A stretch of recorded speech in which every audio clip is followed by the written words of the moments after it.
September 30th, National Day for Truth and Reconciliation, also Orange Shirt Day. Really momentous occasion for not just our community, but AIR survivors and the broader public. We celebrate this day every year, but this one is a special one. We're also celebrating the 50th anniversary of the closure of the Alberni Indian Residential School. 50 years ago, our leadership of New Channels came together and gave direction for our leaders to go and shut down the school, and so that's what we're celebrating. Usually on September 30th, it's a difficult day for a lot of people, thinking about the past and the history and the things they've been through. But we always try to lift up spirits too every year. We try to make sure we wrap our arms around survivors and let them know that they're loved and they're cared for. It shows the resilience of our people. It shows that we're still here. You'll hear us singing.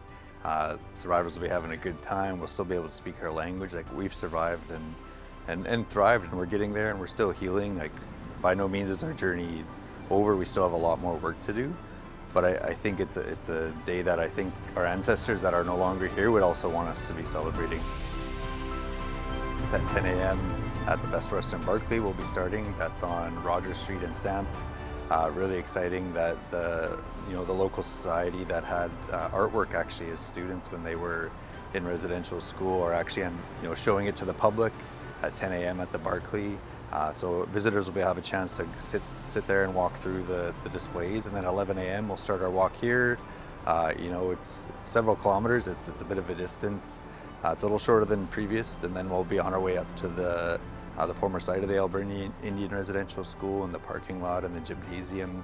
We'll be sharing a meal at 12 o'clock, and starting off after that with a bunch of celebratory activities, a bunch of exciting things we're excited and looking forward to seeing. And then the evening we'll be sharing a meal again, followed by again the sock hop for survivors. So throughout that there'll be activities as well up at the gymnasium. I think we have different arts and crafts and other things that survivors are going to be able to do.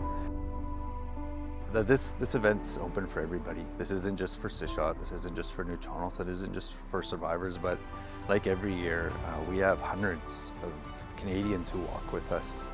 And it's a reminder, it's a little bit out of your day to come and be educated about what happened, but also celebrate that Indigenous people are still here, survivors are still here.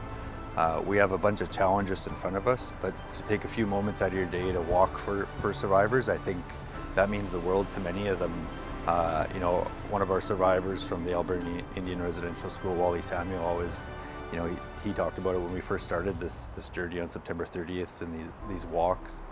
And he said, Ken, maybe it's your turn to walk for us. And so I always think about that every time. Like, it's our turn to walk for survivors. It's our turn to carry a bit of that weight on our shoulders now, because they've had to carry it for generations.